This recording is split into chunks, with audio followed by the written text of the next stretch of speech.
Hello, and welcome to Bedtime Stories. My name is Frank Padour, and I'll be reading to you a Grimm Brothers fairy tale entitled The Mouse, the Bird, and the Sausage. There was once a little mouse, a little bird, and a sausage who formed a partnership. They had set up housekeeping and had lived for a long time in great harmony together.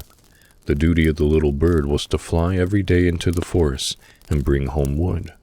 The mouse had to draw water, to light the fire, and lay the tablecloth, and the sausage was cook. How often when we are comfortable we begin to long for something new. So it happened one day that the little bird had met in his road another bird, to which he had boasted of their happiness and friendship at home.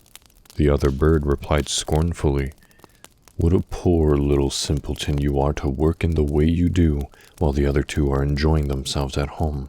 When the mouse has lighted the fire and drawn the water, she can go and rest in her little room till she is called to lay the cloth. The sausage can sit by the stove while he watches that the dinner is well cooked, and when the dinner time arrives, he devours 4 times as much as the others of both broth and vegetables till he quite shines with salt and fat." The bird, after listening to this, came home quite disconcerted, and, laying down his load, seated himself at the table, and ate so much and filled his crop so full that he slept till the next morning without waking, and thought this was a happy life.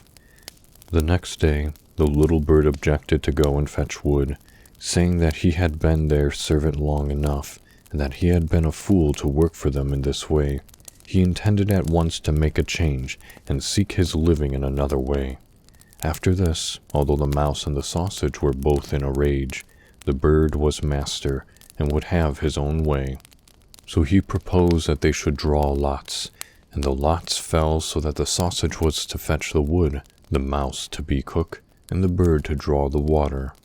Now, what was the consequence of all this?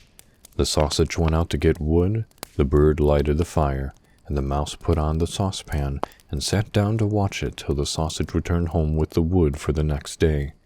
But he stayed away so long that the bird, who wanted a breath of fresh air, went out to look for him. On his way he met a dog, who told him that, having met with the sausage, and considering him as lawful prey, he had devoured him. The bird complained greatly against the dog for his conduct, and called him a cruel robber, but it did no good. "For," said the dog, "the sausage had false papers with him, and, therefore, his life was forfeited to society." The little bird, full of sorrow, flew home carrying the wood with him, and related to the mouse what he had seen and heard. They were both very grieved, but quickly agreed that the best thing for them to do was to remain together. From that time, the bird undertook to prepare the table, and the mouse to roast something for supper, and to put the vegetables into the saucepan, as she had seen the sausage do. But before she had half finished her task, the fire burnt her so terribly that she fell down and died. When the little bird came home, expecting to find something to eat, there was no cook to be seen, and the fire was nearly out. The bird, in alarm, threw the wood here and there, cried out, and searched everywhere, but no cook could be found. Meanwhile, a spark from the fire fell on the wood, and set it in a blaze, so that there was danger of the house being burnt. The bird ran in haste to the well for water. Unfortunately, he let the pail fall into the well, and being dragged after it, he sank into the water and was drowned.